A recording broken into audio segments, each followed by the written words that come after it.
Assalamualaikum warahmatullahi wabarakatuh.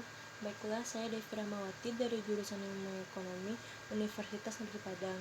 Baiklah, di sini saya akan mencoba menjelaskan tentang ekonomi pembangunan, yang mana materi saya adalah masalah yang ditimbulkan kota raksasa. Baiklah, langsung saja saya akan menjelaskannya. Dalam konteks ini, pendekatan dapat menjelaskan cara kita menemukan kota inti yang terlalu besar di negara berkembang. Ada kalanya kota inti atau ibu kota menjadi terlalu besar sehingga tidak lagi dapat mempertahankan biaya industri yang beralokasi di tempat itu dengan tingkat minimum.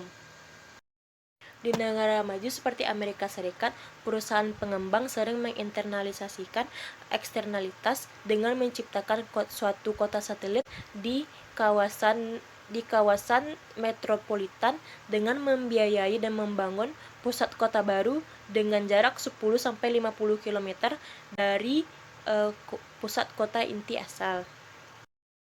Sedangkan di negara-negara berkembang, pemerintah cenderung kurang terlibat dalam penyebaran aktivitas ekonomi dengan ukuran yang lebih dapat dikelola atau kurang efektif. Perbandingan antara Amerika Utara dengan Amerika Selatan akan membantu kita memperjelas pemahaman kita. Kawasan perkotaan terbesar di Amerika adalah wilayah metropolitan di New York dengan jumlah penduduknya hanya 6% dari Amerika Serikat.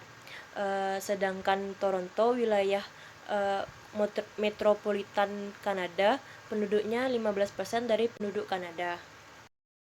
Yang kedua adalah bias kota utama.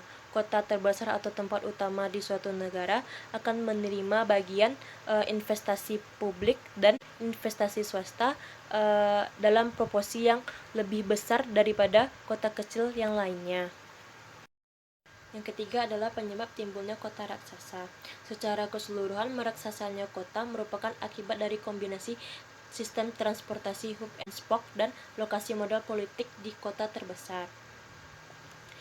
Penjelasan lain mengenai kota-kota raksasa berfokus pada konsekuensi dari upaya pemimpin negara untuk tetap berkuasa. Faktor ekonomi yang berkontribusi terhadap semakin besarnya ibu kota adalah perusahaan akan diuntungkan untuk berada di lokasi di mana mereka memiliki akses yang mudah untuk pejabat pemerintah dengan memberikan imbalan atau menyuap pemerintah agar mereka dapat beroperasi. Yang terakhir adalah sejumlah faktor khusus dapat menimbulkan tingginya biaya berbisnis di tempat lain dalam suatu negara.